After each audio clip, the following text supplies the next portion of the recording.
Hey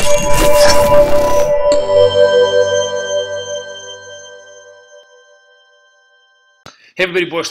Welcome to the majors update for December 5 through December 9th, 2016 for euro dollar, dollar yen, and pound dollar. It's very much going to be euro in focus next week. We start, of course, the week with Sunday night with the results of the Italian referendum. Very likely it might fail. The critical question then is whether Matteo Renzi is going to actually resign, send the Italian politics essentially into a little bit of a chaos. Perhaps there'll be a caretaker government. Perhaps we could have a much more dramatic change in power with the five-star party coming to power. All of this, at this point, looks very much like the further populist revolt that you're seeing all across the world taking shape in Italy. In addition to which, we also have presidential elections in Austria on Sunday.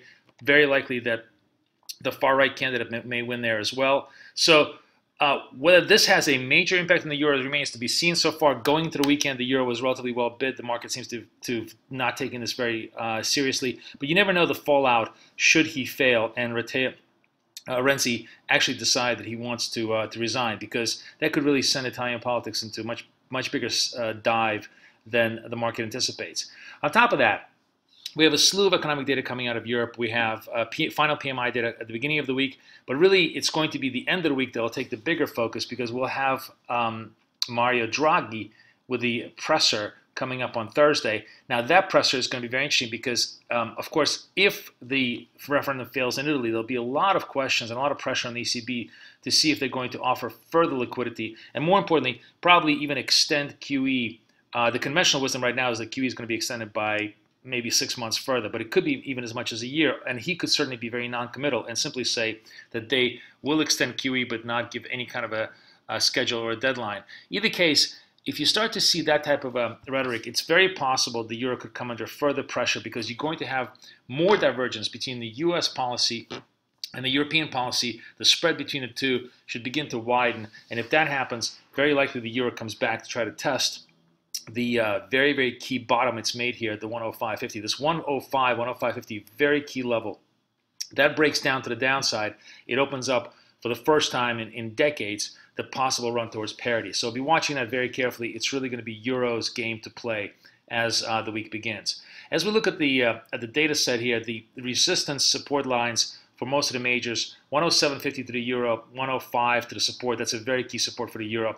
Dollar yen still stuck in that 110, 115 range. We made the run close to 115 last week, but of course we ran into the wall a little bit with the non-farm payrolls. They were generally quite good, but the problem was the wages really were very poor. The average hourly earnings actually declined by 10 basis points.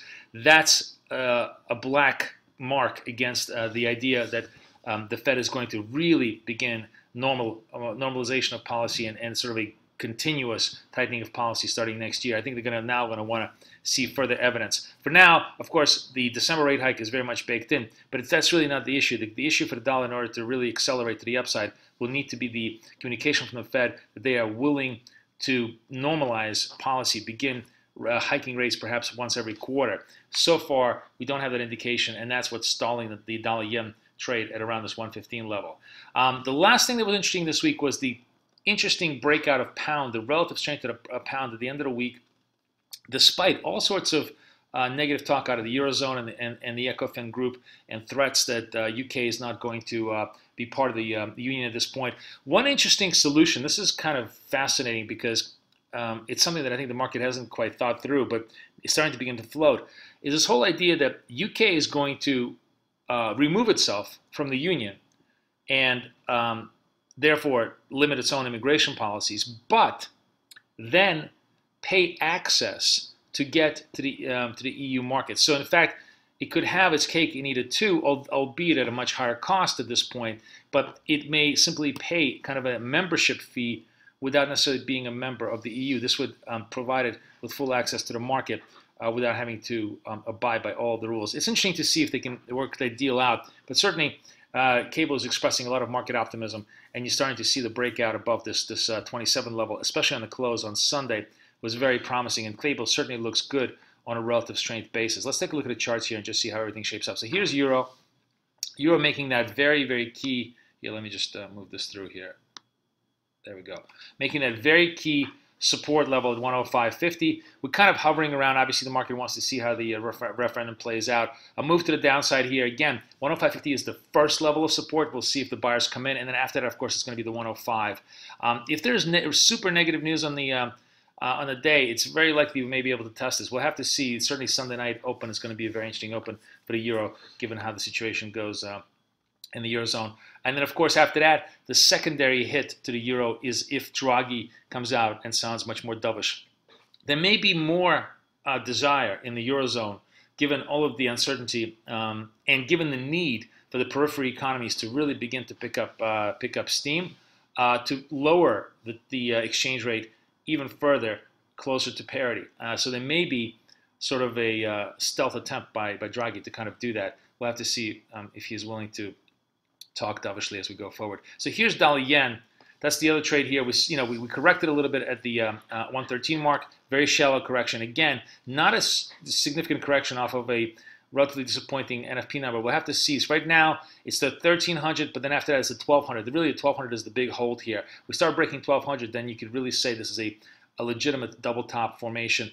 And then the support comes in more like at the 110 level. But if we can kind of hold around ahead of the 112, so that's a lower high, and still very much the 115 open in the running, especially if U.S. yields begin to rebuild and start to go higher as the week progresses. And then last but not least, pound dollar, very, very nice relative strength, moving through the 27.20 here, moving through the 27. It's a very, very bullish formation here. Really looks like it wants to go all the way out. All the way back towards the 29, perhaps even towards the 30. So be watching that very carefully as the week develops. Not much UK data on the set. We do have the arguments in front of the UK Superior Court about the Brexit situation, but it really feels like they're moving beyond that issue. I mean, it could be a situation where the court rules that the Parliament has to vote on Brexit, but it could be very much a situation where they're moving beyond that issue and trying to work out a unilateral agreement with the Eurozone, which would be kind of interesting and not as ominous to the currency pair as the market may have initially thought. So technically, we're looking very positive here, and therefore, cable looks to be one of the stronger trades as we go into the beginning of the week. Wish you guys the best luck, just best trading. Boris Schlossberg, over and out.